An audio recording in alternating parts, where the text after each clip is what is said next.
ben, finalement j'ai terminé ce jeu. Ben, un excellent jeu au passage. Tout ce qui me manque c'est d'essayer celui-ci. Bah oui, d'un côté, il n'y a pas que non plus que les films que j'achète. Bon allez.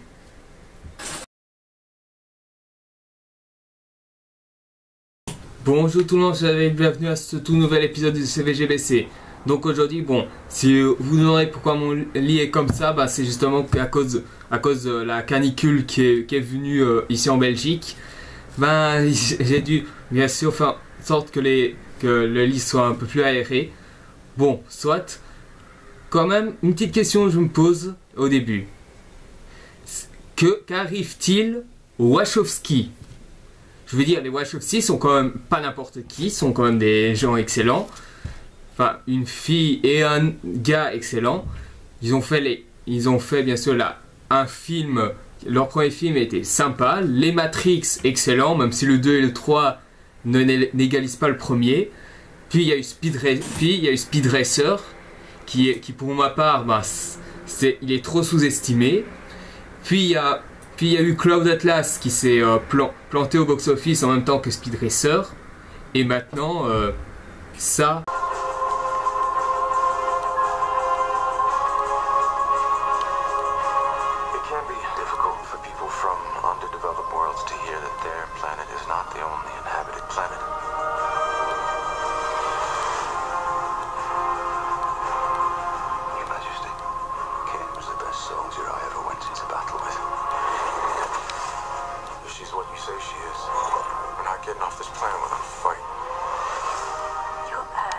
Small part of a very large industry.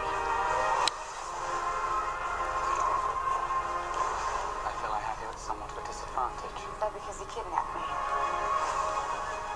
Some lives will always matter more than others.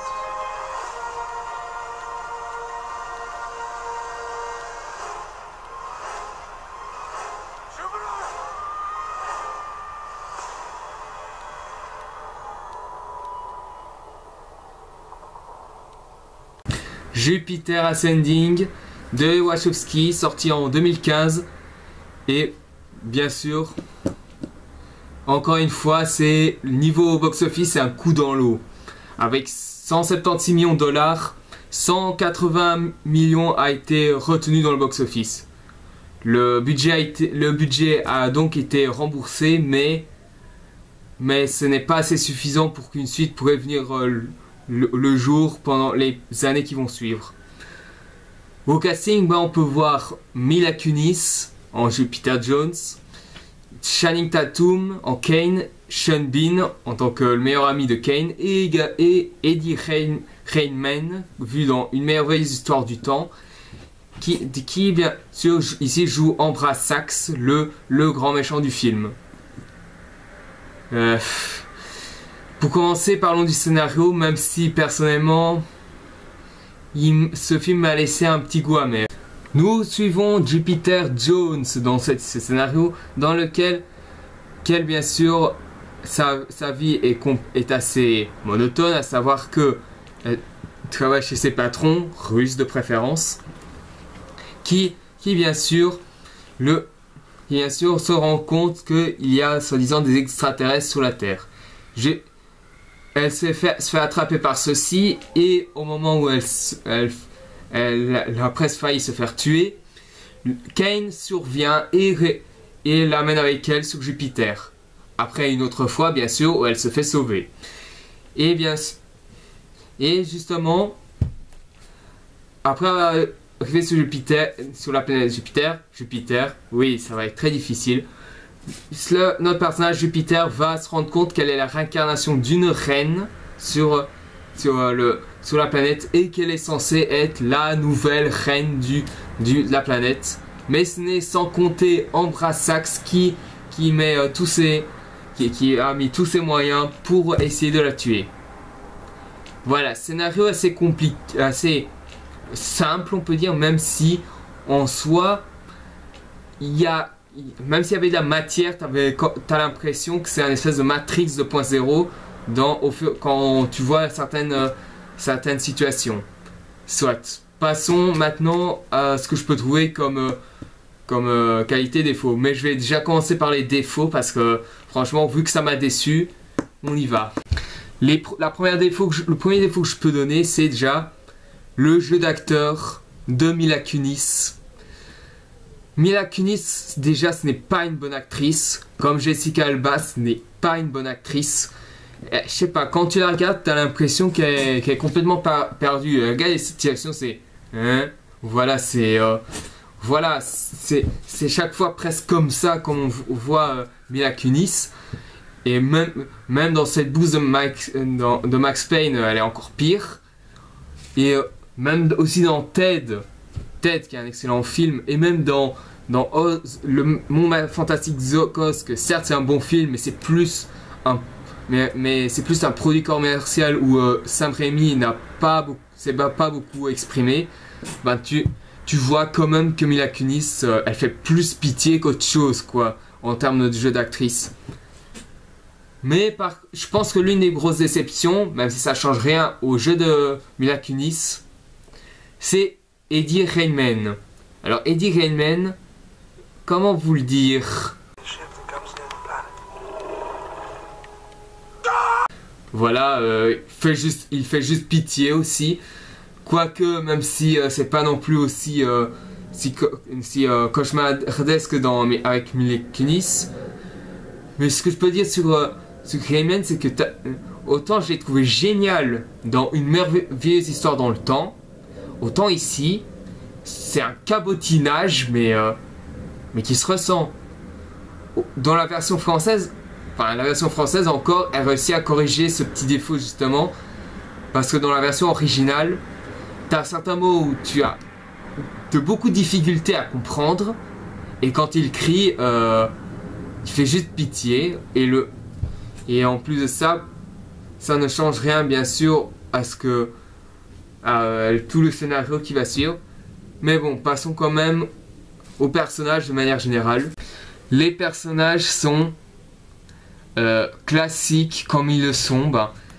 Jupiter Jones, c'est le classique de la femme faible qui se laisse embarquer dans une aventure qui ne sait pas pourquoi, et qui apparemment, ce qui le rend vraiment original par rapport à d'autres filles, c'est que au lieu que certaines filles, je sais pas, comme Ellen Ripley ou alors même Bayonetta ou même Twilight Sparkle, elle ne grandit pas.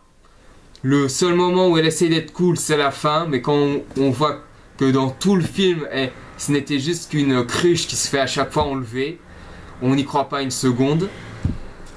Quant à Kane, c'est le soldat quasiment parfait. C'est vraiment le personnage qui n'est pas le plus mauvais en soi. Avec Sean Bean, ils sont tous les deux pas les plus mauvais. Puis il y a les chasseurs de primes là qu'on voit un peu au début du film, avant les premières grosses scènes d'action. Ceux-là ils ne servent à rien.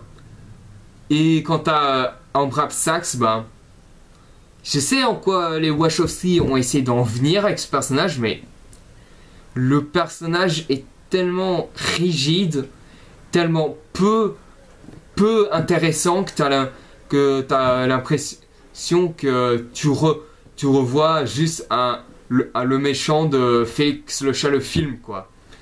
Et sans compter que bien sûr la base c'était justement que que celui-ci croyait voir sa mère à travers Jupiter Jones. Ok, si vous voulez, mais faites-en quelque chose, quoi. Je veux dire, là, c'est seulement vers la fin, vraiment la fin, où ça devient vraiment intéressant par rapport à la relation Ambrap Sachs et Jupiter Jones, quand celui-ci parle à propos de sa mère. Mais là, voilà. Pendant tout le film, il nous dit il faut la tuer. À la fin, il essaye d'abord de dire oui, je vois ma mère devant toi, tout ça. Et à la fin, il redécide de la tuer. Voilà, c'est la magie de ce personnage, quoi.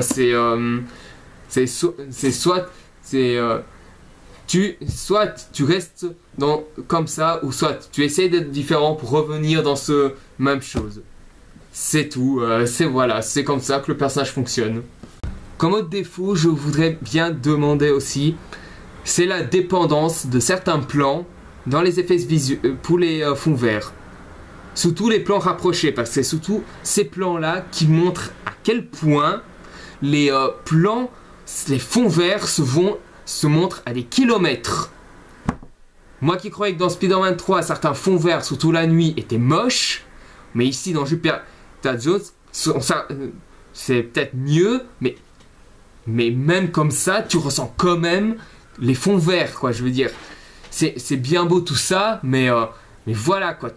Vous auriez pu faire un plan où tu vois tous les personnages en entier, avec un moment de caméra qui pourrait arriver en 3/4 ou en profil, pour montrer au moins que ces personnages existent dans ce plan. Ici, quand tu vois ces plans rapprochés ou des gros plans, où tu vois les personnages qui avancent comme ça, avec seulement le plan qui bouge, je sais pas, le blanc qui ne bouge pas, bah, là ça se voit que ce sont des fonds verts. Et ça fait un peu... c'est très dommage, quoi. Et bien sûr, le point qui m'a beaucoup posé de questions, c'est le scénario. Il est extrêmement classique, mais quand tu vas dedans, il y a beaucoup de choses qui...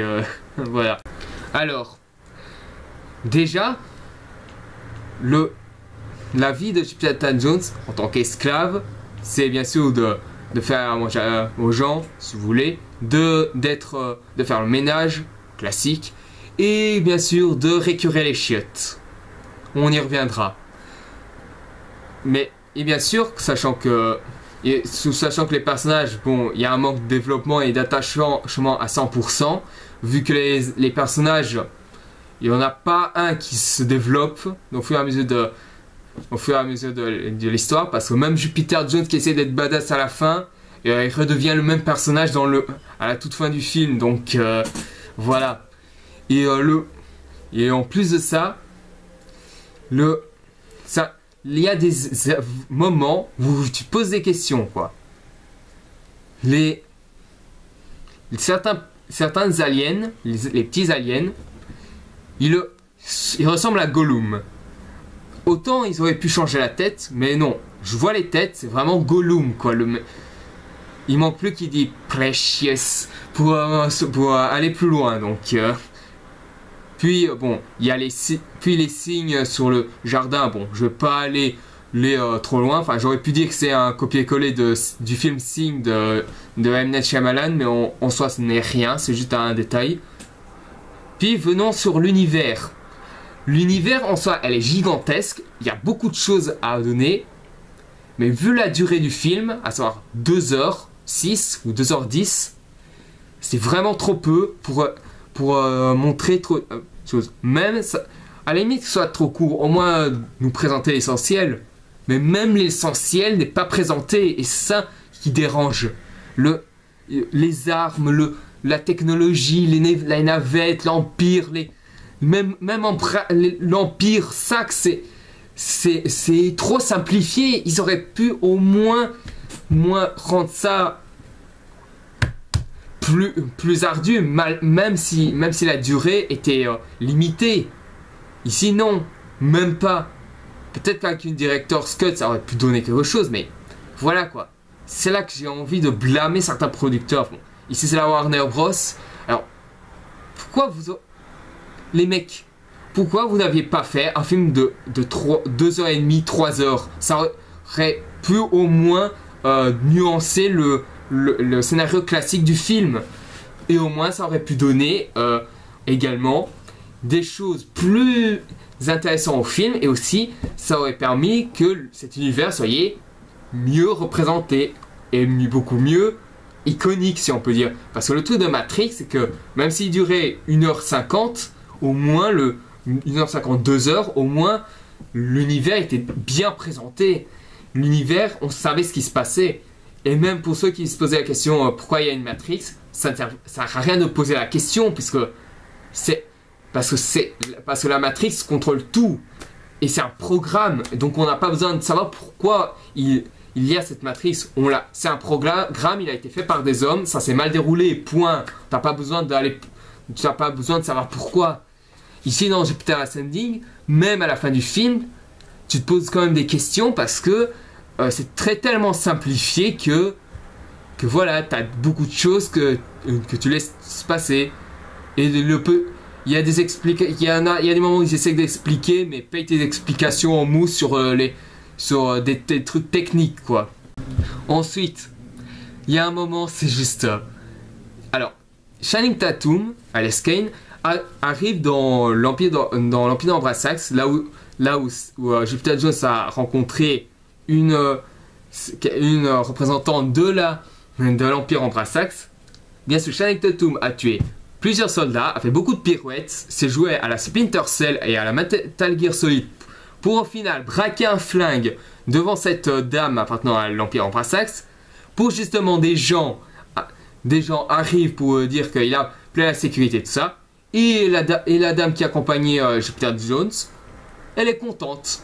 Le Channing Tatum a fait tout ça, il lui braque un flingue sur son front, rien, elle trouve ça génial, quoi.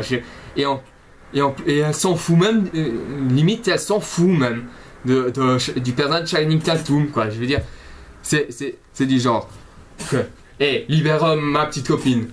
Ah, franchement, c'est ton petit copain. Oh, c'est vrai qu'il a une bonne carrure. C'est vrai aussi que maintenant qu'on y est, on peut aller voir Ambrasax, il a envie de parler. Je suis en train de pointer un flingue. Non, on s'en fout. Venez, on croit aller. On va aller voir Ambrasax, ça va être super marrant. Je vous jure, c'est plus ou moins comme ça que ça se fait. Hein. Et je ne vous parle pas des maintes fois où ils essayent de faire une histoire amoureuse qui est totalement ratée. C'est limite plus de la camaraderie ou une relation garde du corps maîtresse plutôt qu'amoureux, quoi. Et parce que le seul moment où tu as un seul moment où ils s'embrassent, enfin à la limite encore, ouais, mais le fait que t'as aucun moment où les personnages s'intéressent vraiment entre eux, oui, les sortes d'amour, ça se résume juste à ça. Tu ne m'aimeras pas. Je suis plus proche des Zoulous que des humains. J'aime les chiens. J'ai toujours aimé les chiens. Voilà, ça ne se résume qu'à ça. Et même si je trouve que ça fait super bizarre, un petit peu zolophile, même si je trouve que c'est plus des gènes de chiens, donc ouais, ça peut être excusé. Mais parce que j'ai oublié de dire un truc, c'est parce que Kane a des gènes de chien, ou de loup si vous voulez. Les Sean Bean, c'est des abeilles, voilà. Mais ce que j'ai envie de parler, c'est qu'il y a certains extraterrestres où tu te demandes what. Autant ceux de Ambrasax sont les moins ridicules, parce que ceux de Ambrasax, c'est quand même des gros lézards avec des ailes, enfin qui seraient peut-être des ancêtres des dragons, on ne sait pas. Mais du côté des rebelles, franchement, ok, tu as une mec robot, comme dans Alea Ex Machina, le film, qui est excellent au passage. Tu as bien sûr un mec, tu as parmi les mercenaires, t'as une fille avec les cheveux mauves qui ont l'air plus fake que les cheveux de la petite amie de Scott Pilgrim dans le film du même nom. Et sans oublier cet extraterrestre avec une trompe d'éléphant qui fait comme ça. Mais je vous jure, à chaque fois que je le vois, c'est du genre, vite, plein gaz. Mais franchement, comment tu peux prendre ce truc au sérieux, quoi? Même les designs les plus ridicules dans Star Wars, c'était plus crédible, quoi, je veux dire. Vraiment. Et un truc vraiment gênant, bon, c'est la scène d'action. Pas les scènes d'action eux-mêmes, mais le fait que c'est souvent le même personnage qui s'y trouve. Alors, c'est toujours Channing Tatum qui s'y trouve. Le mec, c'est le super-homme, quoi. Le mec, il te défonce des mercenaires sans avoir en n'ayant qu'une seule égratignure. Il tabasse des aliens. Il détruit un vaisseau. Puis ensuite il détruit toute une flotte pour empêcher que Jupiter Jones se marie avec le frère de Ambrasax. Ensuite, et enfin, il détruit tout, je dis bien tout, l'empire d'Ambrasax à lui tout seul, avec un bête vaisseau. Le mec, c'est le super-homme ultime, quoi. Après, c'est quoi? Il va péter la gueule à Chuck Norris, à Thanos, à Galactus, Galacticus, c'est quoi le truc, là? Parce que le mec, là, embauchez-le pour la Ligue des Justiciers, pour les Avengers, ou même pour la garde royale de la princesse Celestia. Il est nickel, quoi. Je veux dire, le mec, il va tout arranger. Il va tout arranger en une seconde. C'est juste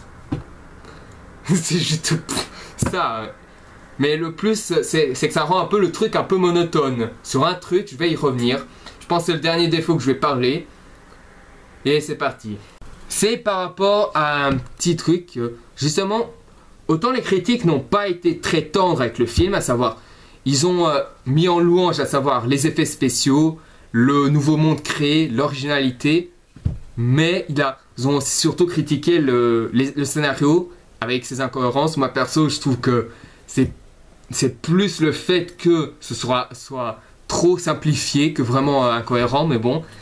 Et le fait que également il se colle trop aux effets. Certains plans sont trop dépendants au fond vert, mais le fait qu'il y a eu une meilleure réception parmi les fans girls de science-fiction, à savoir que pour elles, ça changeait un peu. C'était un film qui révolutionnait un peu le science-fiction, parce que c'était différent des normes de la science-fiction normale, à savoir celui que c'était très très mal, tout ça.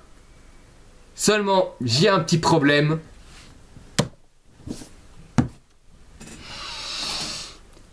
Ça a déjà été fait dans Alien. Mesdames, le fait qu'il y a une femme héroïque dans un univers de science-fiction, ça existait déjà en 1979 avec le film Alien, avec Ellen Ripley. Et sachant que, déjà, si vous voulez dire que ça révolutionne quelque chose, au moins que le personnage fait quelque chose d'intéressant. Le personnage de Jupiter Jones n'a rien d'intéressant en fait. Au début, elle est faible. Pendant une bonne majorité du film, elle est faible. À la fin, elle essaye d'être badass. Et à la toute fin, elle redevient la fille qu'elle était avant. En quoi ce personnage est différent des filles que vous voyez dans les autres films de science-fiction, quoi. Ellen Ripley, elle, c'est parmi les personnages les plus connus du cinéma. Elle est 8e place. C'est peut-être pas le personnage le plus élevé, mais au moins elle s'y trouve. Et c'est un personnage qui, au moins, c'est quelqu'un qui évolue. Au début, elle ne savait pas sur quoi elle allait tomber, puisque bien sûr la menace venait de l'alien justement, et au final elle finit par vaincre l'alien. Puis dans Alien 2, elle essaye de tout pour le tout pour sauver une petite fille, et justement, et dans le 3, elle essaye au final, elle finit par se tuer parce qu'elle se rend compte qu'elle a la reine alien dans son corps. Et dans l'Alien 4, c'est son clone justement, où celle-ci aurait pu tout abandonner pour son fils, et qu'elle voit celle-ci détruit quand elle voit son fils entre guillemets se faire tuer. Donc et même dans Alien Isolation, c'est la même chose. Donc je suis désolé mesdames, Ellen Ripley dans Alien est bien meilleur que Jupiter Jones, et Alien est bien. Et Alien, c'est en soi déjà une franchise qui a déjà révolutionné, qui a déjà été différent dans les normes de la science-fiction classique. Jupiter Ascending n'est rien d'autre qu'un simple suiveur d'Alien, tout simplement. Mais là où Alien a été un gros succès, où il est devenu ultra culte, depuis le temps, que ce soit au cinéma, même dans les DVD, Jupiter Ascending ne sera connu que dans les DVD, et il ne sera malheureusement connu que pour être un film film noir parmi la filmographie de ses créateurs. C'est tout. Mais bon, a suffi de parler des défauts, parlons maintenant des qualités. Il y en a, et je dois vous dire qu'il y en a quand même un petit peu. Pas autant que Godzilla 2014, mais voilà, ça, au moins il y en a. La mise en scène des Wachowski est vraiment excellente, il y a des bons passages, même s'il y a certains plans qui se limitent au fond vert, mais au moins, voilà, c'est quand même du bon travail au-dessus. Le visuel également, excellent, il n'y a rien à dire. Les effets spéciaux aussi, ne sont pas à déplaire. Puis, niveau acteur, Channing Tatum, c'est celui qui s'en sort le mieux, sachant qu'il va revenir dans Magic Mike 2. Le premier, j'ai vu, il est sympa, mais voilà. Le 2, bon, je vais peut-être voir ce que ça va être, mais sans plus. Puis, il y a Sean Bean qui s'en sort lui aussi pas trop mal. Les autres acteurs, sans pourtant casser des briques, font leur mieux. Même si pour moi, les petites tâches dans le jeu des acteurs, c'est Mila Kunis et Eddie Redmayne. Qui pour moi, Eddie Redmayne, c'est le moins désagréable. Enfin, Mila Kunis, c'est celle qui est la moins... Au moins, vaut mieux un mec qui cabotine qu'un mec je répète la phrase. C'est beaucoup mieux qu'il cabotine qu'il en ait l'air de n'avoir rien à foutre, quoi, je veux dire. Mais bon. Ensuite, enfin, les scènes d'action. Excellent. Même si je regrette le fait que d'autres personnages auraient pu être plus dedans. Parce que il y a 2 scènes d'action où Sean Bean apparaît. Mais voilà, c'est plus Channing Tatum qui fait tout, quoi, je veux dire. Même si Sean Bean il est là, c'est plus un faiseur. Alors que Channing Tatum, c'est vraiment le mec qui est le personnage central de toutes les scènes d'action du film, quoi. Même si après il y en a une avec Mila Kunis, mais voilà, elle ne dure pas très longtemps et ça ne change rien par la suite. Et bien sûr certains dialogues, même ça c'est personnel. Il y a certains dialogues qui m'ont assez fait rire. Bon, il y a le dialogue de j'aime les chiens, j'ai toujours adoré les chiens.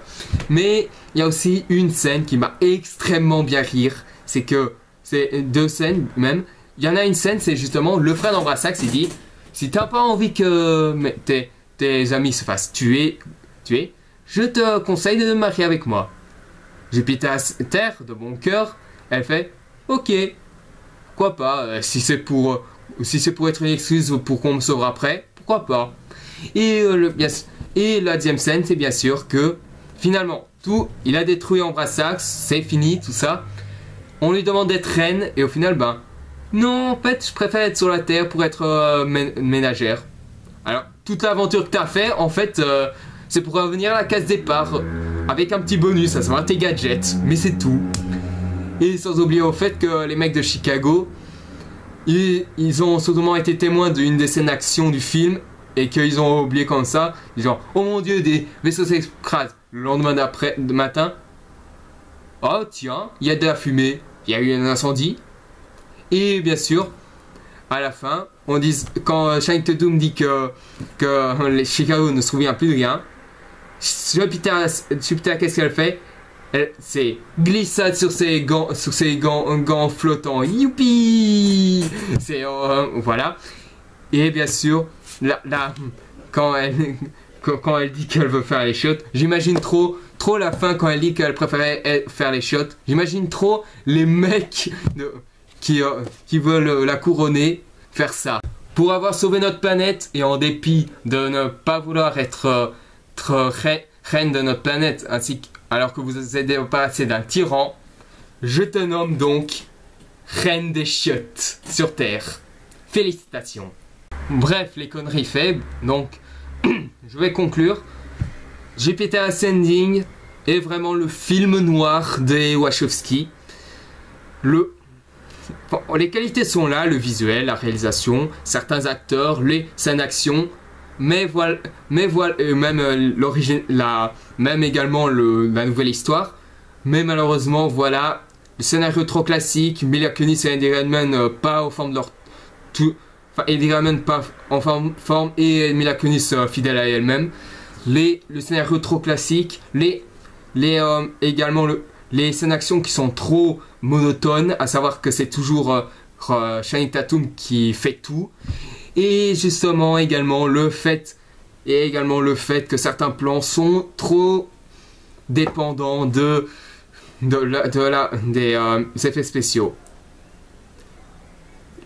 Jupiter Ascending, pour vous dire la vérité, je pense que c'est aussi le marketing qui a fait que ça a détruit le succès du film au cinéma. Autant la première bande-annonce, ça marchait, il y avait un côté poétique, fabuleux, mystérieux. Dans les deux puis les deux autres qui ont suivi, c'était plus de l'action sci-fi et au final, ça a perdu un peu de son charme alors que le film essayait d'être un film science-fiction qui essaye de se démarquer pour pas grand-chose. Même si pour moi, ça reste toujours mieux que Spider-Man 3 en tant que film qui m'a déçu dans toute ma vie, Jupiter Ascending reste quand même à la science-fiction comme Spider-Man 3 et au film super-héros, à savoir une grosse déception. Donc voilà, merci d'avoir vu cette vidéo, j'espère que ça vous aura plu. Si vous avez aimé, mettez un j'aime, si vous voulez en savoir plus sur les prochaines vidéos à venir, abonnez-vous. N'oubliez pas de me poser des questions et de mettre des commentaires. Et également de, bien sûr, voir mes précédentes vidéos dans ma chaîne ou dans l'ancienne chaîne pour découvrir mes améliorations au fur et à mesure des vidéos. Donc, la prochaine critique sera sur un film de Robert Cohen à chier. On va vraiment à chier, hein. Je l'ai vu récemment et il est vraiment à chier. Donc, je vous donne rendez-vous pour cette critique-là et je vous dis à la prochaine et portez-vous bien. Et attention à la canicule aussi.